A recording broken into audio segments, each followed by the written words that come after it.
manifest in ourselves. We all shine. Together, we are Black beyond measure.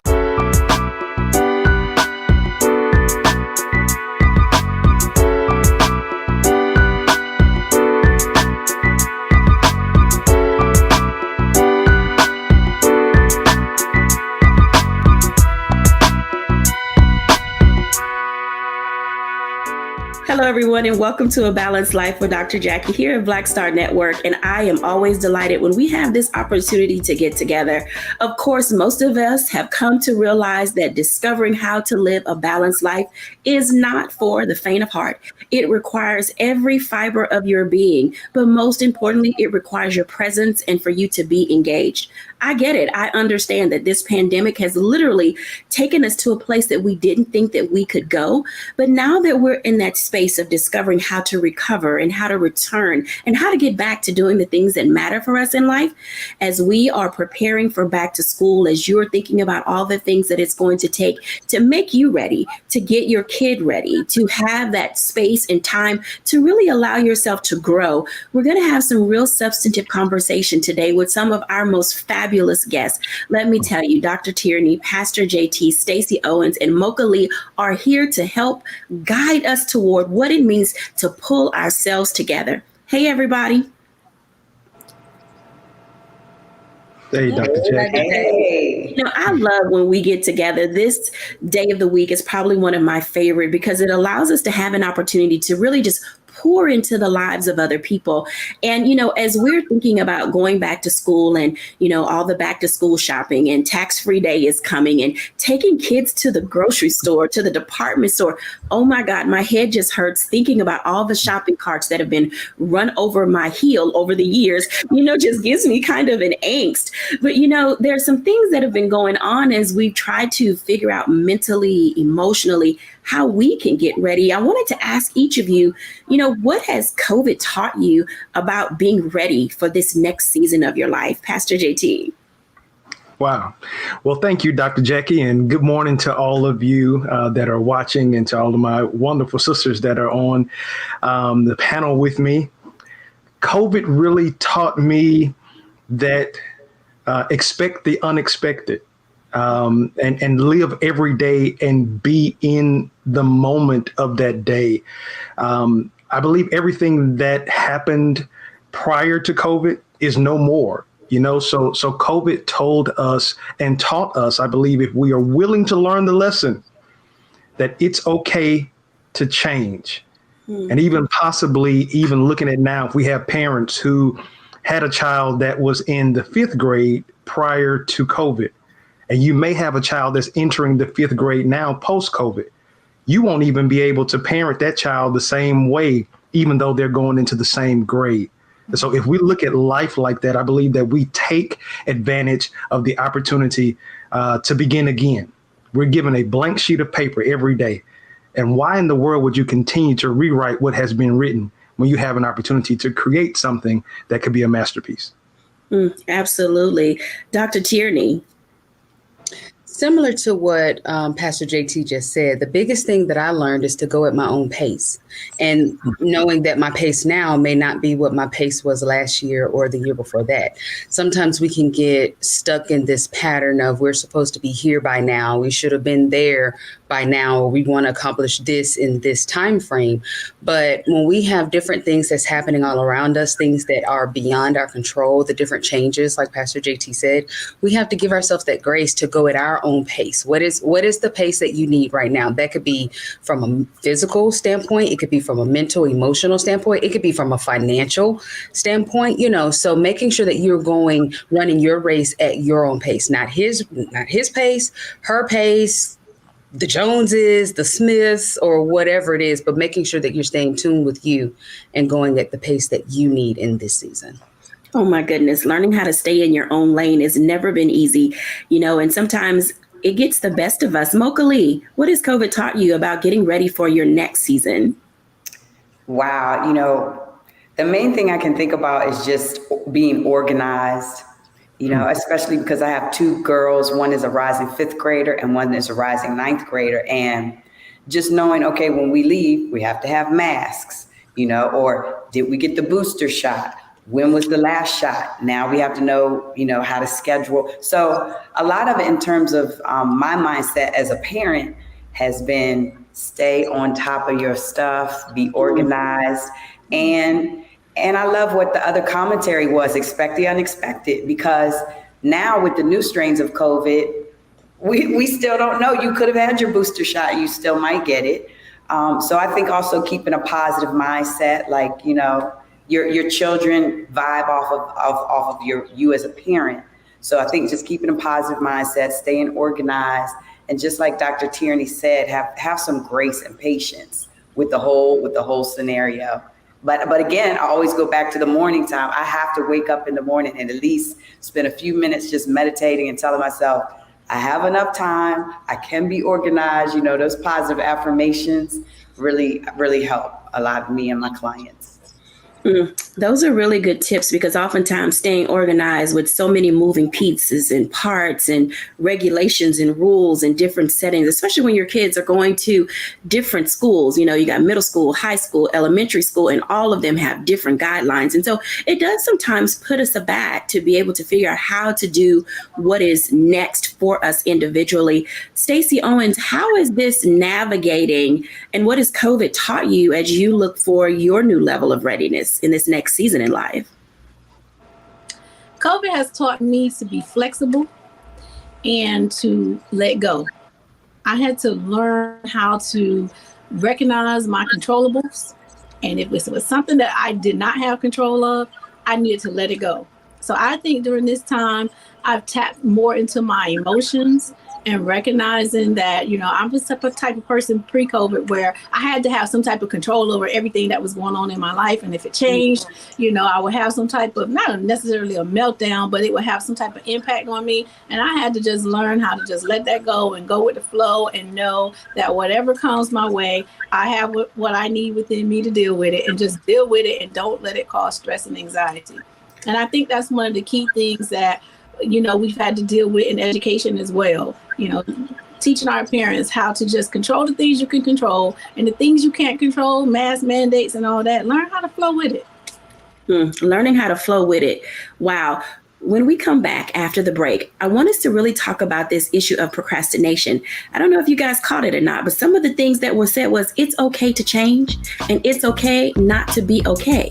But in addition to that, we've got to learn how to not only just go with the flow, but have a plan and be organized and, go at your own pace. And so as you're listening and you're hearing our guests talk, make certain that you're jotting down some things that you see in your own life that maybe you need to press the pause button and give yourself space to really figure out how to go into it. When we come back after the break, let's talk a little bit about procrastination and how it can hinder us from moving forward. When we're back after the break.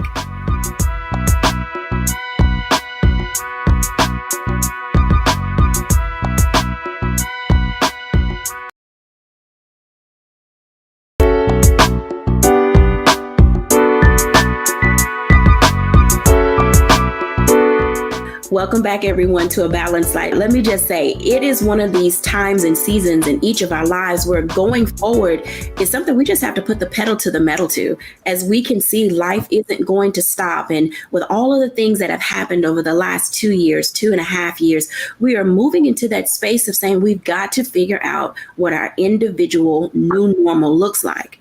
Now, let me just say, I am not a fully recovering procrastinator, but I have my moments.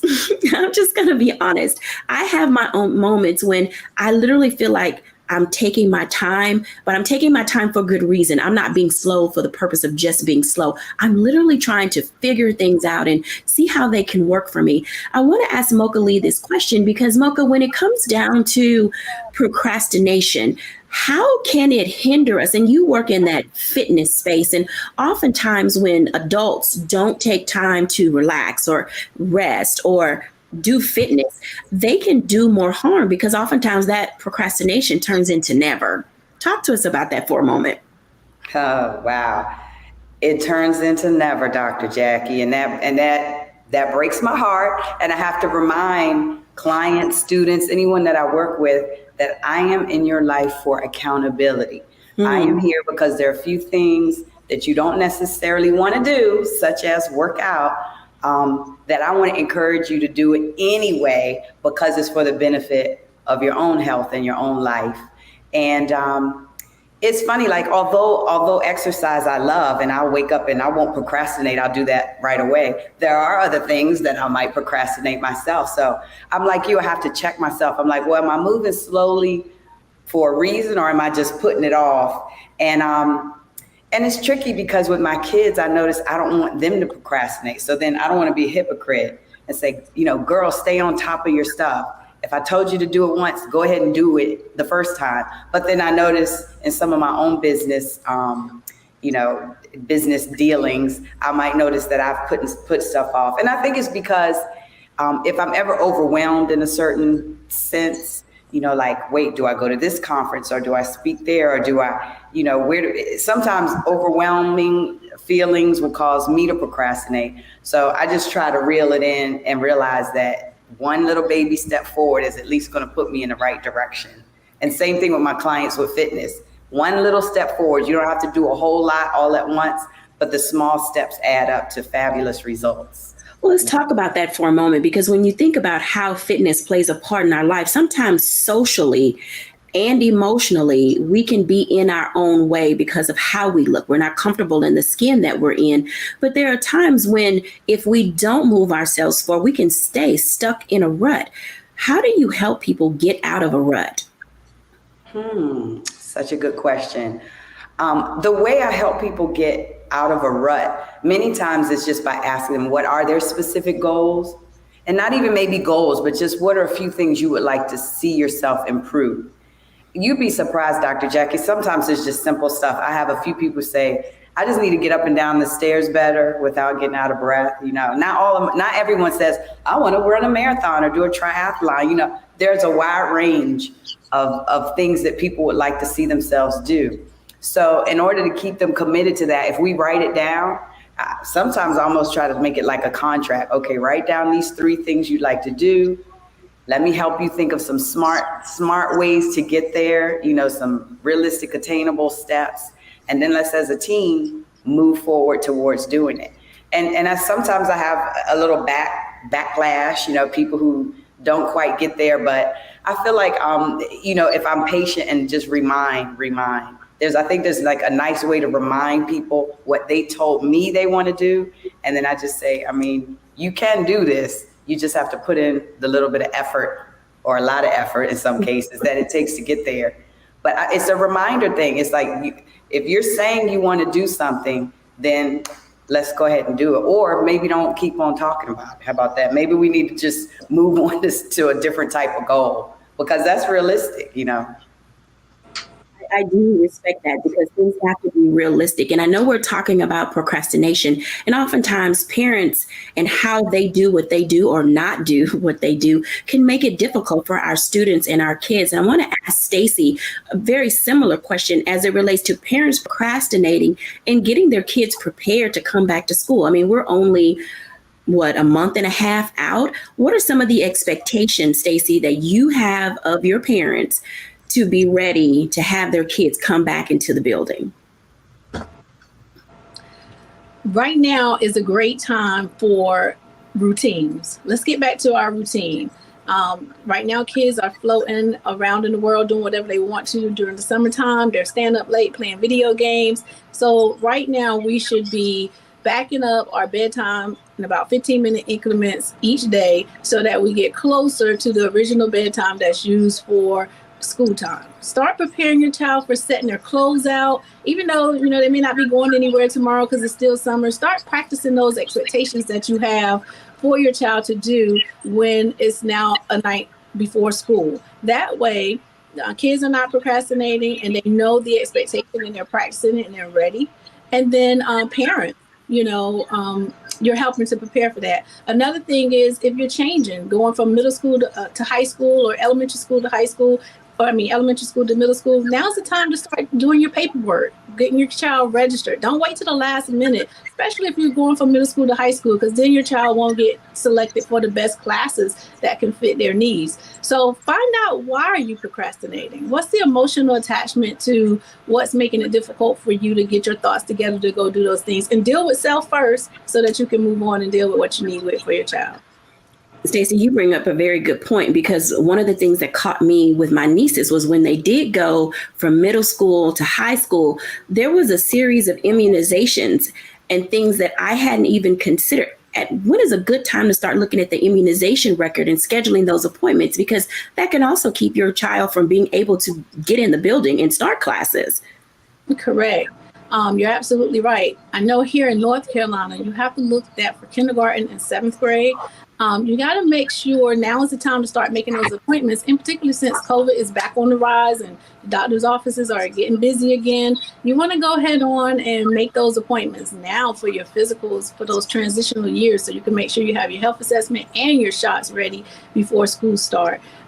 North Carolina has been great about giving grace and extensions, but you just don't know if they're going to continue that this year. So don't wait till the last minute to make those doctor's appointments. Procrastination and flexibility seem to go hand in hand, because oftentimes you can wait too late and you don't have room to be flexible, which makes it difficult to adapt. And sometimes adaptability is what it takes in order to be able to move your life forward. Pastor JT, we procrastinate about a lot of things in life simply because we are uncertain at times about the outcome. We are not clear if we can do it or if we have all of the tools in our kit in order to make the thing we want to accomplish successful. Can you talk to us a little bit about the role procrastination plays? I'll use this because I know not everybody in our audience that's listening is a believer, but from that standpoint of #adulting, there are just some things in life you have to do to keep yourself moving forward. Talk to us, sir. Yes, ma'am. Regardless of your religious belief, everybody has to adult at some point in time. But when I think about procrastination, I'm reminded of the quote that Napoleon Hill said. He said, procrastination is the bad habit of putting off to do something the day after tomorrow that should have been done the day before yesterday. Mm-hmm. When we really think about procrastination, and I always talk about this more from a coaching standpoint, I really believe that we have put time frames into existence. Because time understands no frame. Time just is. So with that thought process, I always say that there are 3 versions of you that are existing in this present moment. Your past self, your present self, and your future self. What procrastination does is it disrespects your future self and it reaffirms your past self. Because procrastination keeps you in repeating the cycles that you've always done and never getting to the place that you were created to be. So I believe that if there is a clear vision of where you want to go, and there is a commitment to your better self and becoming all that you have been created to be, action kills procrastination. That's it. It's simple. You don't have to pray about it. You don't have to fast about it. You don't even have to, as Dr. Tierney said, she needed some more sticky notes. You don't even need a sticky note for this one. Something. And action kills procrastination. Wow, that's super powerful. And I'm glad we're going to Dr. Tierney next, because you talk a lot about leveling up. And sometimes you can't level up if you're always putting off till tomorrow what you really need to get done today. Dr. Tierney, why is procrastination a dream killer? Well, to answer that, I want to start with what procrastination is not. A lot of people look at procrastination as just being lazy. Mm. They look at it as just something that needs a behavior modification. And procrastination, the root of procrastination, and Mocha actually mentioned it. She said she notices that she procrastinates when she feels overwhelmed. Oftentimes we're procrastinating because there's something that we're feeling. It could be a fear. It could be a intense emotion. We could be perfectinating, and it's procrastination because we're wanting something to be perfect. So we don't feel that we are enough or it is enough, So to get to that really solving procrastination, we have to get to what we are feeling. Why am I procrastinating about this thing? What is it that I'm trying to avoid? What feeling am I trying to avoid by not taking this action? What am I afraid that will happen? And so once we address that feeling, then the procrastination will actually kind of self-solve, because we'll continue to be activating and we'll be taking the action, like Pastor JT said, because we won't be writhing in fear or feeling guilty or whatever that emotion is that's causing us to delay, that action. And when we go ahead and take the action, that's how we get to that next level. I mean, I know this sounds really simple, but you can't get to your destination if you're standing still. And procrastination means you're standing still. So how can I level up if I'm procrastinating on taking that action? So it is a ultimate killer, because it stops your forward momentum. But don't just look at it as, I just need to do better, I'm just being lazy. No. What are you feeling, sugar, that's got you procrastinating in the first place? That's how you solve procrastination. I think that those are very key points that we've heard all of our guests share today, because sometimes we are unable to move forward because we have not taken the time or don't have the wherewithal to assess feeling and emotion. And today we're talking about, how do you discover balance for yourself and your kids? Because our children and the people that live in our home, they feed off of what we bring to a space. And so oftentimes being able to grow ahead will keep you from being able to get ahead. When we come back after the break, there's some things that we have all experienced throughout these last few years, and we see them on Facebook, we see them on Twitter, we see them on Instagram, when we are talking about love and loss and grief. And sometimes grief holds us back because we don't want to feel that feeling again, and so it paralyzes us. When we're back after the break, we'll talk about grief and loss and how we can begin to move ourselves forward so that our kids can also move ahead.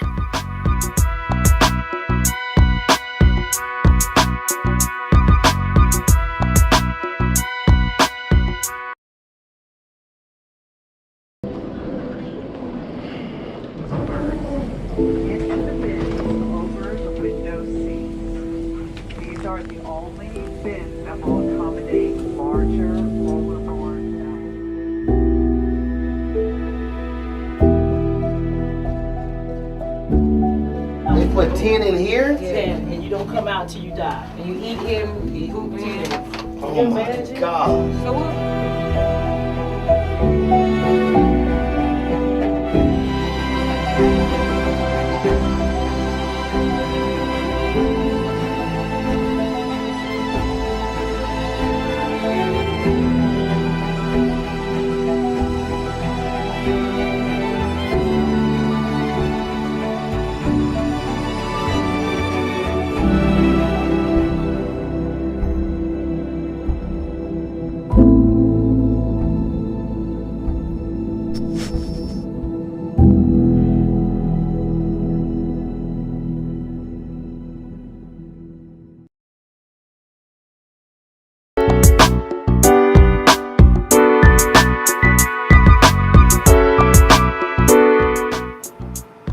Welcome back, everyone, to A Balanced Life. And this conversation today, I hope that it is allowing you to find your access point to better, for greater, to be able to level up, to consider the possibility of powering down, just so that you can have some sense of restoration and healing in your life.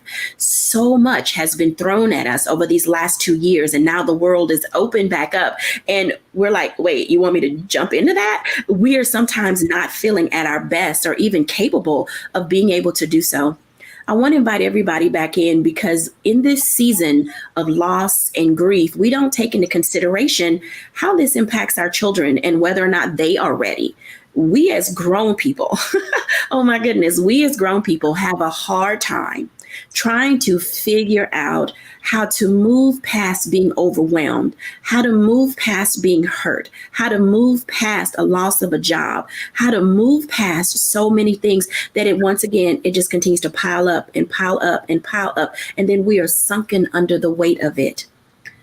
As our guests come in, I want to ask this very simple question. Can you guys share with our audience a few things that you each do to help you recover from loss, whether it was a loss of relationship, a loss of job, a loss of a loved one. There are just so many, loss of time, loss of space, loss of independence. This pandemic has really, caught us, like the tiger by the tail, and we're like, help me, help me. So how do we make things calm down just a little bit? I'll start with Mocha Lee, to give us some ideas of whether it's fitness or breathing or meditation that can aid and guide us in being able to stem the tide and move forward. Mocha. Yes. Okay. So, man, this is just powerful information for all the viewers, because the grief issue is real.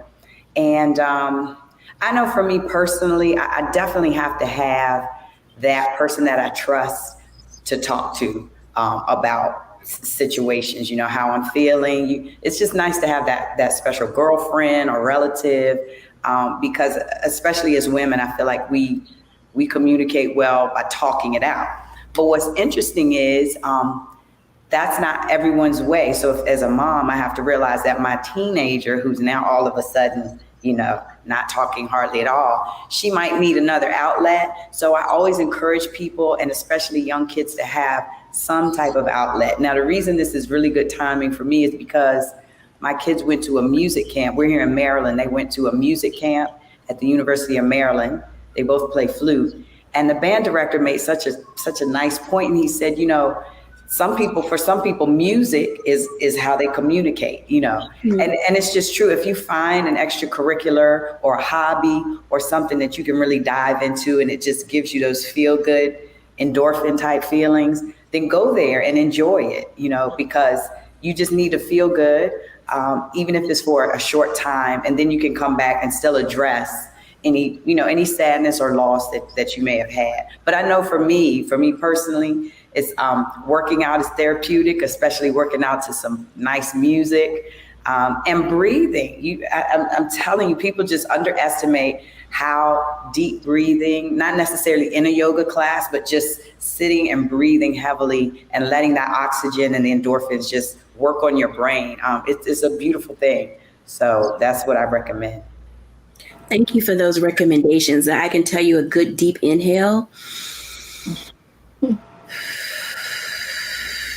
and a very slow exhale can definitely make a world of difference, because honestly, when we talk about how we are managing grief and handling life's uncertainties, being able to just stop for a moment and collect yourself can definitely be beneficial. Dr. Tierney, when we talk about collecting ourselves as we're going through these various stages of emotional uncertainty, how are we guiding people, and what are some tools and tips that you can share with our audience? Yeah, this one is really real for me, to be extremely transparent. Last year, we're coming up on the 1-year anniversary of me losing my sister to COVID. And the grieving process, this was the first loss that I had as a coach, that I stand in the gap for the people. And now it's me that is, in this intense grieving, for my sister. And the thing that I do as a coach, and I teach my clients to do as a coach, is to just be transparent. I was really real, with my clients and where I was and what, I was feeling. And so it was a beautiful moment for us to share and connect in a different way. It's one of those things where I had to take a minute and just make some white space for myself, so listening to classical music. I listen to classical music now and I enjoy it. Just sitting, being quiet, journaling, allowing myself to really process the emotions, having those moments where I would just sit in my room and cry and allow myself that space to cry, and saying it's okay that I need to cry right now. I need to be quiet right now. Spending a lot of time with family and sharing in the memories, of my sister. And so getting closer with my friends and my family and those that I love and that love me, and still holding space for my clients. So it wasn't that I came to sessions like, oh, hi, how are you? Everything is great. But really being honest and transparent with them to say, this is where I am, but still having that space to the capacity to hold space for them, because I'm making space for myself. and teaching them to do the same, to make space for themselves and where they are and their grieving process, which will allow them to hold space for their children, for their spouses, for their significant others, and to be available to them because you're first being available to you. So that's the number one tip that I would say, not just as a coach, but as someone that is walking through the grieving process herself. I love that, because oftentimes transparency and vulnerability are not things that a lot of people are good at, because they find that they're often taken advantage of when they show weakness. And being transparent and vulnerable is really not a sign of weakness. It's about taking ownership of your feelings. It's about discovering how to master your emotions. It's about giving yourself grace to grieve, giving yourself grace to grow, and allowing those opportunities to be filled in with something that's beautiful and honest. Pastor JT, oftentimes people don't know how to give others grace. Can you talk to us for just a moment about why grace matters in this particular season in our lives? I mean, we should have been practicing grace long before COVID, but if there was ever a time as people move forward, why does grace matter? Well, grace matters, Dr. Jacquie, because I see grace as currency. And every time we extend grace to somebody else, we're making a deposit. Because at some point in time, you're going to need that same grace that you have extended to somebody else to be returned back to you. And so if you haven't been making any deposits, when it's time for you to withdraw, it's going to be overdrawn, or nothing is going to be there. So I really believe that we have to extend that grace, and we have to offer that shoulder. We have to be to our circle, our village. I believe what we would like people to be to us, because to your point, we're living in some very interesting times, and so many people are grieving because while we do look at grieving and we associate grieving with death, by definition, grieving is the loss of anything that you had an attachment to. So it's the death of a thing. It's not necessarily the death of a person. And I believe that just because, and I believe that where we kind of have the issue with extending grace is because we may feel the pull to extend grace to someone while they're at a funeral home, but are reluctant to extend that same grace to somebody after they have just gone through a divorce. Because now in this generation, we're having divorce parties to mask that there really is a hole in my heart. And after the balloons go out, after you've drunk all of the alcohol, after you have made all the social media posts, you got to go back to that empty space that once was occupied by somebody that you walked down the aisle and said, I do too. So if we are not really honest, and because if I can just say this, Dr. Jacquie, I'll move on, but grief is the bridge. And a lot of people really don't understand that. Grief is the bridge. Loss happens here. Then there's grief, and then it's healing. If we never cross that bridge of grief, we now live life with the loss. And so then that's why we're heavy. That's why we're depressed. That's why we can't get out of our funk, because we never allowed the grieving process to happen. And I always say this, I have preached more funerals during this COVID period than I have done weddings, baby dedications, and baptisms. It was a point where it was about 3 months straight. Every Saturday I was preaching a funeral. And I told every family, have your moment, cry, let it out, be angry. Don't be upset with yourself when you're having a moment where you're happy, and then now you're chastising yourself because you feel like you should be upset. Allow life to happen. Allow those moments to happen, because those are just signs that you're making progress to getting to that place called healing. Getting to a place called healing, it requires a bridge. And that was super powerful. And I know, Stacey, in your work with kids, and they've had a lot of loss. They couldn't go to the playground. They couldn't go to the ice cream parlor. They couldn't hang out at their favorite fast food restaurant. Kids have different ways of expressing loss. And oftentimes parents don't prepare them to be ready to come back to school or to be in spaces where there are other people. Can you share with us for just a moment about how to help children deal with loss so that they can come back to spaces and be happy and healthy and whole? Well, I think teaching kids how to deal with loss is difficult because, we used to say time heals everything when it doesn't, because that loss, and you're going to forever be dealing with that loss no matter how much time you give to it. So we like to focus our time on looking at how are you laboring in your emotions. Basically, that emotional labor is that gap between how you really feel and how you must act like you feel when you're in certain situations. You see that a lot with adults who work in service, like teachers and so forth.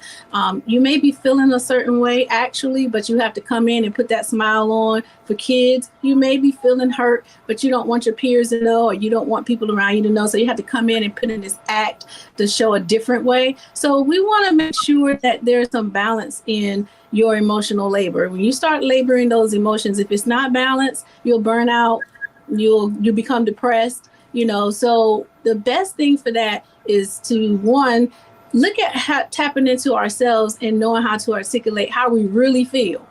And then who is that person that you can go to communicate with and talk to so that you can share your true feelings in, balance with how you are having to act for the moment that you're in. So just finding a way to keep their emotional labor balanced is what we tend to focus on. Teaching children how to balance is a wonderful thing to be able to do. And I love the phrase that you used as you stated, emotional labor, because oftentimes you have to do it in segments. You have to do it in parts, and you need to stop out and then come back in. You need to, go run around the block or, take a moment to breathe. And sometimes we don't give ourselves that space to say, I need to step back for a moment and pull myself together. When we come back after the break, we're going to talk a little bit about how to pull yourself together. We'll be back in a moment.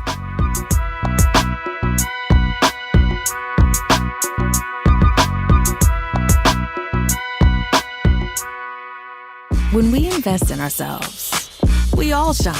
Together, we are Black beyond measure. I'm Deborah Owens, America's Wealth Coach, and my new show, Get Wealthy, focuses on the things that your financial advisor and bank isn't telling you, but you absolutely need to know. So watch Get Wealthy on the Black Star Network.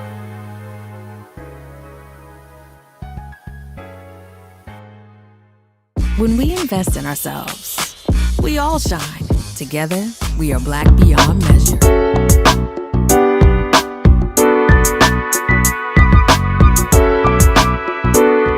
Welcome back, everyone, to A Balanced Life. And we have learned so many things about what it means to be socially, emotionally disconnected. But now, how do we pull ourselves back toward engagement? What does this new normal, for the moment that we have it, start to look like for us as we're readying our kids for being back to school and having to juggle so many schedules again? And so we're in that space of saying, what will I do differently? For anyone that has come through this pandemic and you're saying, oh, I can just go back to whatever my playbook was post 2020, let me tell you, you're in for a rude awakening. Everybody, let's talk for a moment about what it looks like to be able to pull ourselves together. And I'm going to tell you, this is my moment of being transparent and vulnerable. Throughout this entire pandemic, I wish that there was a moment that I could have reached out to call my mom and say, this ish sucks. But my mom has been gone for almost 10 years now, almost 11. And I'm in that space of saying, I have come through this quite well. The fact that I can talk to you now about it, mention my mom without getting teary-eyed, as it was already stated, it's a bridge that you begin to walk over, and it's something that you consistently deal with. But the reality of life is this: you go into these times where you're discovering who you are now, and you allow yourself to grow and be a mature adult and handle situations with poise and with grace and with some level of understanding that you may not have all your stuff together, but you're on your way to being able to do so. So I want to ask our guests, what are some of the ways that you stop out and pull yourself together? Dr. Tierney, how do you do that? How do you pull away from everything that you got going on and just pull Dr. Tierney together? I listen to no. I do a couple of things actually. So, our phones, they come with a little button that turns the phone off. And so I do that. I hit that little button. It's on the side for most of the phones. I know we really don't know that button anymore because we feel like we have to always be connected and we have to know what everything is going on. Nope. I hit that little button and I turn off my phones, both of them. I turn them off. And I just have moments where I really don't talk to anybody. I'm an introvert that knows how to extrovert very well. So I have my introverted time and I go and I color and I listen to my classical music and I journal and just take that time to really tap into me to say, hey girl, where are you? How are you doing? What's going on? Another thing that I do is I lean into, and this will be more in Pastor JT's purview, but I really lean in and listen to my Heavenly Father. What's happening in that area of my life? What are my new directions and directives? How am I trying to take on all of these burdens myself and not casting them onto him? Am I talking to God regularly or daily? Or, what I'm saying? When I start to feel that anxiousness, I know that I'm not really listening into him like I should be. So I really take that time in that spiritual space to really connect with my Heavenly Father to help me get me together, make sure that I have a clear view of me, and so those are just two things that I do regularly. The third thing that I do is I connect with my friends and family. I make time for friends. Being a business owner, I'm guilty of this where I'm just go, go, go, go, go, go, go. And then I was talking to one of my friends and she was like, I haven't seen you all year. And I was like, oh my gosh. We really hadn't seen each other all year, so being very intentional about connecting with my friends and hanging out and, FaceTiming. I spent actually last Friday 3 hours FaceTiming with my old college roommate, and just spending time and connecting and, and so those are the 1, 2, 3 that I do to kind of help pull me together, connect me, with who I am and whose I am, and to connect with those that are my people in my village. Absolutely. Pastor JT. Yes, well, I'll be honest with you. Dr. Tierney said be transparent, so I'm being transparent. Y'all don't hold this against me, but I'm still trying to figure it out. It's like Velcro. I try to pull away, and then I start hearing all that loud. Y'all hear that loud noise when you pulling away Velcro? So I feel like I'm not supposed to pull away, so I go back to it, but I'm working on it. But one of the things that I have to do, and this happens at least once a week, I am reminded of Psalms 46, where David says, be still and know that I am God. In that moment, he wasn't talking about just being still physically, but he was talking about being mentally still, being emotionally still. Be still. Because in all of your moving and doing, you sometimes forget. So when you're still, you're able to know, okay, he's God. And so then it kind of reduces a lot of the anxiety, a lot of the stress. There are so many fires. I'm always trying to put them out. But I got to realize I'm not the only fireman. There's a lot of other people that can assist me in helping putting these fires out. So I think that if I can pass that on to anybody that's listening, don't get consumed by the fire because you're trying to put out everybody else's fire. Pull on your village, get some help, and I believe that everything else will be okay. Absolutely. Mocha Lee. I'm still over here having church, Pastor JT. Oh, my goodness. Okay, let me say, I'm so excited that you mentioned delegate, because I'm telling you, a lot of the men and the males that I, and the dads, and even my own husband, when you learn how to delegate, man, I just think it helps so much. And then me, I'm like, oh, wow, my girls are old enough now. Guess what? I could have them do that chore and have them do that chore, and it's not all on me. And that is a way that I pull myself together, is just remembering, yeah, you can get some help sometime. It's all right. There are the two other things that I do that I know are very specific to my life. And I'm telling you, it helps me every single day. One is I focus on gratitude all the time. I have a gratitude journal in my phone. And every day I put something that I'm just so thankful for. And then sometimes if I'm getting upset or uptight about a situation, I try to flip it and I say, okay, well, at least here's the positive side of that. The gratitude mentality has really made an amazing difference in my life. And it's because I'm not a natural optimist. I'm a realist. So for me to force myself to really just look at gratitude on a daily basis is amazing. And then it's coming, so brace yourself. For me, I try to eat properly. Why? Because I make better decisions when I'm energetic. And guess how you get energy? You put the right stuff in your body.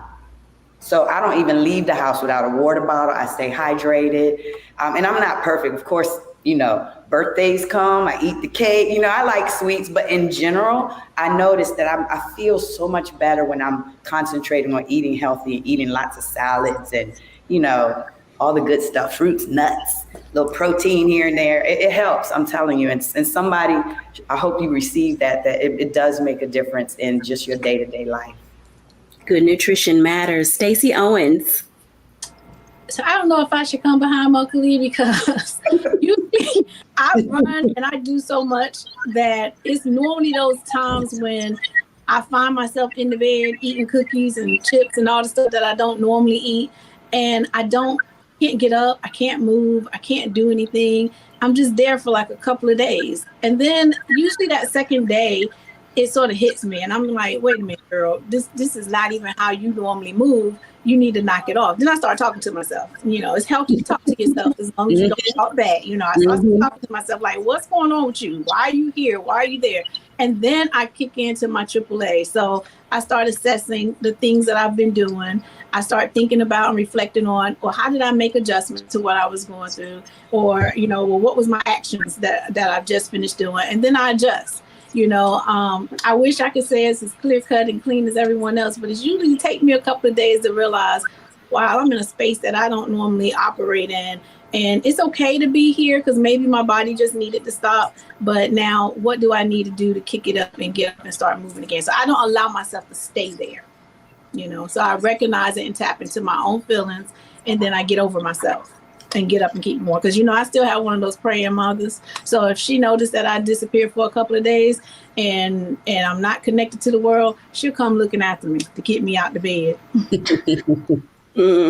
Everybody, it's very interesting. I've enjoyed listening to what each of you has said. And, I'll be honest, just maybe like a month ago, because I work with so many people and I'm in a lot of different spaces, one of the things that I had to do was pull myself back and just monitor other people's behavior, because I recognize that, as everyone here has stated, you two are all going through various things. Each of you out here in the world are trying to find your space and navigate it. And so I went back to something that was familiar to me. And, most of us have positive sayings on the wall. You have Post-it notes everywhere. So I went back to my Morse code bracelets. And so I have 3, and they do remind me every day to do 3 things: be still, be present, and exhale the BS. I mean, literally, that's what it says on my bracelets. It says, be still, because I know for me, sometimes I can run ahead of God. I can run ahead of those things that are natural and important, and I need to just kind of step back. But I also have learned the value of being present, which is observing my surroundings and really listening to what people are saying. I mean, I wouldn't be a good coach, a good leader, if I didn't take the time, to really listen and see where people are, because it gives me a new guide in order to be able to stay in their space. Because, I'm telling y'all gonna lose some friends, coming out of this pandemic, because people are not going to be who you think they are. They're not who they were when we were going through this pandemic. So as they emerge, I want you to be aware that people are coming out of this thing differently. And then, as I said, I have to exhale the BS. I'm learning not to take it personally. People are people, and they're going to be people, and it's not directed at me. It's who they are. So audiences, you have listened to some of what our panel has said and the great tips that they have given. When we come back after the break, I am going to give my reflection, and we're just going to discover together how we can move our lives forward while engaging with other people when we're back after the break.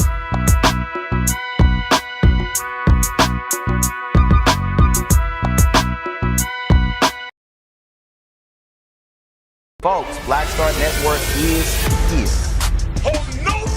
I'm real revolutionary right now. Support this man, Black Media. He makes sure that our stories are told.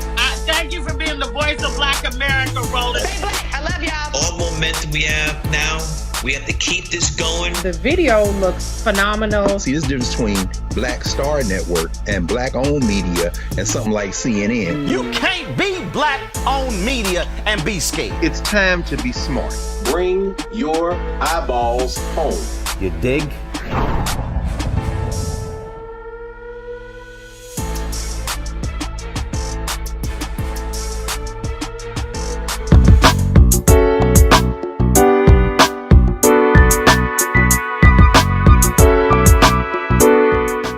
Welcome back, everyone, to A Balanced Life. And as you can tell, ownership is the primary key to discovering how to live a balanced life.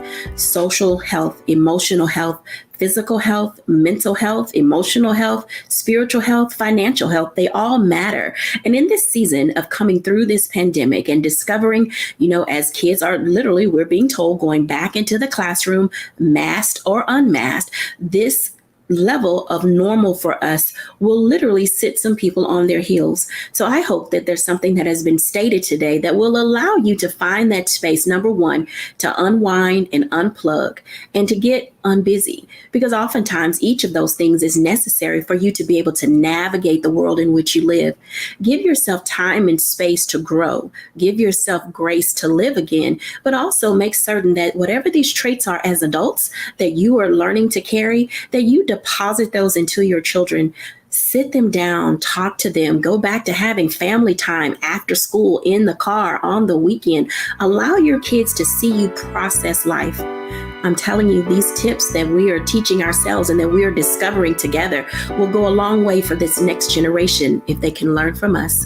Thank you all for joining today, and thank you for watching A Balanced Life here on Black Star Network. Bye now.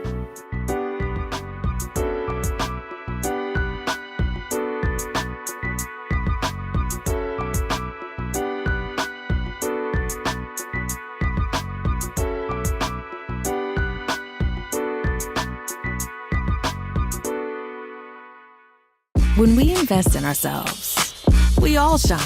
Together, we are Black beyond measure. Folks, Black Star Network is here. I'm real revolutionary right now. Support this man, Black Media. He makes sure that our stories are told.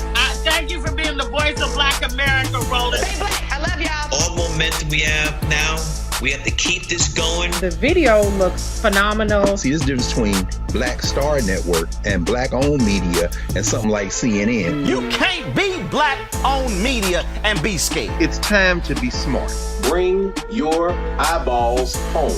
You dig?